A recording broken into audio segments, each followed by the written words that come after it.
পারিবারিক বিবাদের জেরে গুলি চলল। ঘটনাটি ঘটেছে জলপাইগুড়ি রাজগঞ্জ ব্লকের চৌরিয়াপাড়া গ্রামে। জানা যায়, জমি থেকে আলু তোলাকে কেন্দ্র করে বিবাদ প্রতিবেশী দুই পরিবারের মধ্যে। বাড়ি ভাঙচুর থেকে শুরু করে গুলি চালানোর অভিযোগ ওঠে। এই ঘটনায় দুপক্ষের আহত হয় প্রায় 6 থেকে 8 জন। আহতরা হাসপাতালে চিকিৎসাধীন। গুলি চালানোর ঘটনায় গ্রেফতার করা হয়েছে আব্দুল খালেককে। উত্তপ্ত পরিস্থিতি থাকায় এলাকায় পুলিশ পিকেট বসানো হয়েছে। অভিযোগ, ফয়জুল হক এবং জাহিদুল ইসলাম এই দুই প্রতিবেশীর মধ্যে দীর্ঘদিন থেকেই একটি বিবাদ রয়েছে। ফয়জুল হকের পরিবারের অভিযোগ, গতকাল জমি থেকে আলু তোলার সময় জাহিদুল ইসলাম ও তার লোকজনেরা আচমকাই তাদের উপর হামলা চালায়। আবার জাহিদুল হকের অভিযোগ, ফয়জুল হক এবং তাদের বাড়ির লোকেরা হামলা চালায় তাদের উপর। 3 জন আহত হয়। যখন রাত 8:30 9টা বাজে, আমরা আমাদের জমিতেই গাড়ি লোড দিতেছিলাম।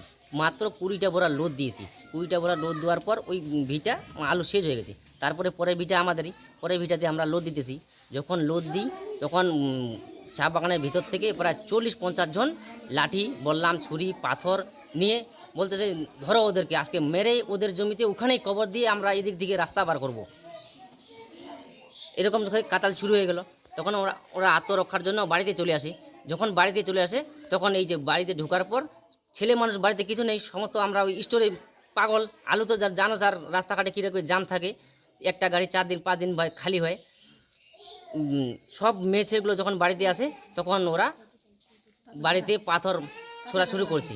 তারপরে এক রাউন্ড ফায়ার করছে ওরা পিস্তল দিয়ে, বিনা লাইসেন্সের পিস্তল। এক রাউন্ড ফায়ার করছি। তারপর তো বাড়িগুলো তো অবস্থা দেখলেই পারলেন, সমস্ত কিছু বাড়ি ঘর সব ভেঙে চুরে শেষ করছে আমাদের মেয়ে ছেলেগুলো। কারা করলো এটা? কারা? জাহিদুল, জিন্নাত, শাহজাহান, রহমান। এদের জমি কি তোমাদের জমির পেছনে? আমাদের জমির পিছনে, মাঝখানটায় ওদের জমি। কি চাইছো তোমরা? আমরা এখন কঠোরতম শাস্তি চাইছি।